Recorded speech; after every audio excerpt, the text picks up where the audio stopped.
Hello everybody, welcome back to another video. Hopefully you guys are all having a wonderful day. Today's upload is going to be my official snowfall forecast for the Midwest/Plains Fall 2018. I have three disclaimers to make.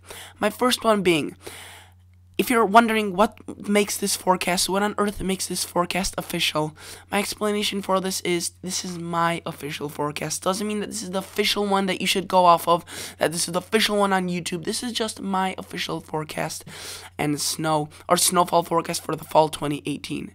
Now, my second disclaimer going into it is that this is going to be my fall snow forecast. So this is not going to be the final map you'll see. Won't be the snowfall amount you'll see through the whole winter. It will be the snowfall amount you will see through the fall months, and that's why they will be much less than your typical winter amount. Now, the third disclaimer I have to make is that this is just for the Midwest and Plains. You may be wondering why. Well, I just decided that if I split this up into regions, I will have more detail to go into this, and I'll have just a better look on and I'll just have a better forecast for you guys in terms of localization of snowfall amounts. So I will be doing the East Coast region, the Southern region, the Western region. All those will be coming next. Just wait for it and we'll see how this video does. The next thing I want to talk about before we get into the video is consider subscribing and liking consider subscribing to my channel and liking the video. You may be wondering, why am I asking you to do so if you haven't even watched the video? Well, if you're a returning member to my YouTube channel and you've been watching my videos for quite a while and you haven't subscribed yet, then you could consider subscribing. If this channel you really like it and you watch a lot of the videos, consider subscribing. It helps out my channel a lot, and I know that you guys enjoy it, and I keep making these videos. If you're new to this channel, this is your first video you're watching, then you could check out my other videos on this channel, watch this whole video, and then consider subscribing, whether this channel suits your needs or not. And you could also do the same thing with liking the video. So now, finally getting onto the video, I want to share with you the the main four factors. There's a couple of other factors that are side factors, but I didn't include them in this actual forecast slide presentation. I did include them in my final forecast, though.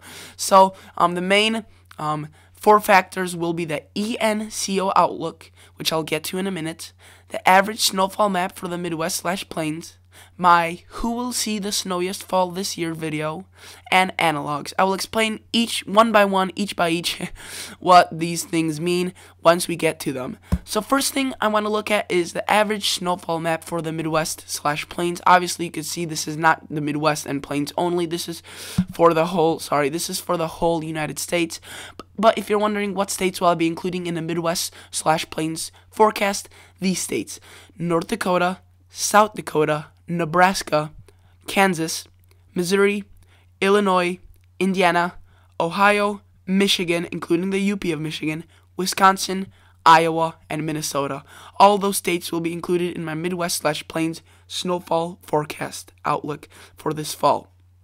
So, as you can see, this is for the whole this is just for the whole winter, not just the fall. But I figured out a way how to deduct these things based on looking at each individual state and regions of the state. It was a lot of work, and I figured out how much do they see, say, for November, October, and I just figured out this year based on the couple of factors we'll be watching, whether it will be above or below average, for November and October, and then I just made the final forecast. So I didn't include that in this video because I'll just make it a 20-minute video, which is way too long.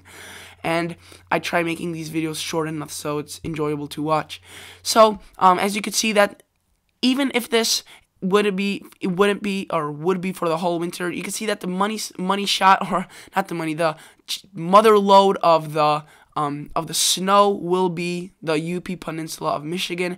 You can see those red areas, those are 120 inches plus, and then in those in those purplish areas, that is 120 inches. In those bluish areas, not the light blue, the bluish, dark blue is 80 to 100. The grayish areas is 60 to 80. The light blue areas, which cover quite a bit of real estate, is 40 to 60. Now these even lighter shades of blue are 20 to 40, and these green are 5 to 20 inches of snow. And that's basically it for the average snowfall map. We also now need to look at the ENCO outlook, and the ENCO stands for, sorry, I keep saying ENCO, it's the ENSO or ENSO. I know that people have been correcting me on this, it just slips right off my tongue, I'm sorry about that.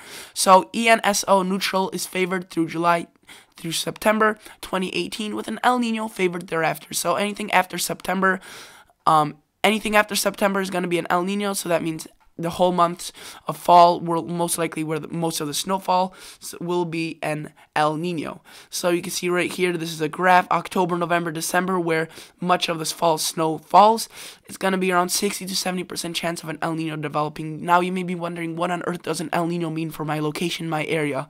An El Nino typical pattern looks something like this: warm across the north and dry across the Midwest and East, and then wet and cool typically along the southern coast, extending a little bit into the East Coast. So this is the typical El Nino pattern. So that, yes, this would mean less snow for the north and more snow for the south.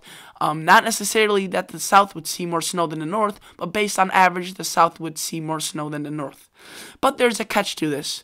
An El Nino, if you don't know, is measured based off sea surface temperatures off the coast of Peru in the Pacific Ocean. So during an regular eastern-based El Nino, you could see that the water temperatures are eastern-based, based on the Pacific Ocean. So the Pacific Ocean extends from Oceania, Australia, all the way to South America. And for this whole ocean area, you can see that they're more eastern-based, these warm waters. That is a typical El Nino.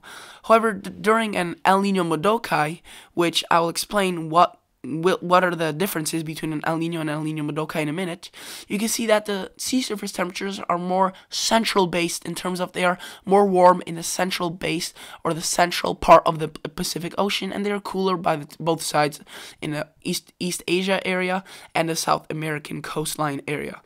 And again, this is still far out, and the sea surface temperatures, which I'm showing you right now, could change so much in the next couple of months, but there's just some things that are alarmingly similar to an El Nino Modokai pattern at this time. So you can see that this is definitely does not look like an eastern-based El Nino. Doesn't necessarily look like an El Nino Modokai either, but because it doesn't look like an El Nino or an El Nino Modokai, we can't exclude the El Nino Modokai happening and just say, oh, it's just far out that an El Nino will develop soon. We could say the same thing the other way around. Oh, it's just far out and the El Nino Modokai will form soon. So we need to calculate this in, that you can see the waters. I mean, sorry about this. I have a cold, so you may hear me sniffling and clearing my throat once in a while. But during an El Nino Modokai, you can see that the warm water, or the temperatures in the Pacific Ocean, are more central based. And right now, what we're seeing is more central based, but definitely not cool by the East Asia area or by the South American coast area. A little bit here, but that's not by too much of a difference to make it an El Nino Modokai. And if we look, the two things that are alarming in terms of an El Nino Modokai setup happening right now is the warm waters off the East Coast and a cool water south of Greenland during an El Nino Modokai. You can see we have that right now set up. And there are a couple other things, like, look at that. I think that is Hudson Bay. I'm fairly sure that's what it's called. You can see there's cool waters towards the western or eastern coast. Right now, we're also seeing cool waters towards the eastern coast. So there's a lot of things that we could look at. Right on the Arctic Ocean, there's below average. Right now, we're seeing below average. So this is definitely something we need to keep an eye on for, and keep and watch on for. Again, this could still change, but an El Nino Modokai or an El Nino are fair game at this point. Now, you may be wondering, what does an El Nino mean, or what does an El Nino Modokai mean versus an El Nino? So, there is not really an El Nino Modokai specific pattern that I could find online. So, I decided to make a analog composite anomaly from the years 1981 to 2010. That's where the average data is collected from. That's where the average is based from, those years. And based on that average, this is what a typical El Nino Modokai produces for the fall months.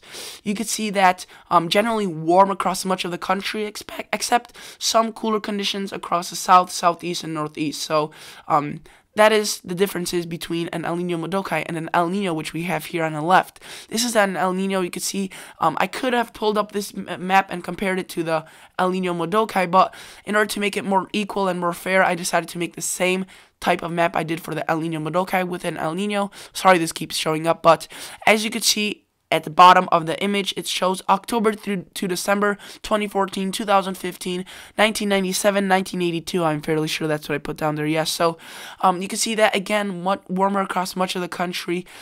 But there's still some areas in the southern part of the United States where they could see above or below average temperatures, or at least around average. But again, the El Nino Madokai does seem to produce more of the area that is below average rather than an El Nino, so that could mean all the difference in terms of a snowy fall or snowy winter. So in general, as you can see based off these two maps, I do think that this fall will be fairly warm, like I mentioned in several of my past videos. When it comes to this fall temperature outlook, I do think that this fall will be above average, and there won't be really much areas that will be seeing much colder conditions.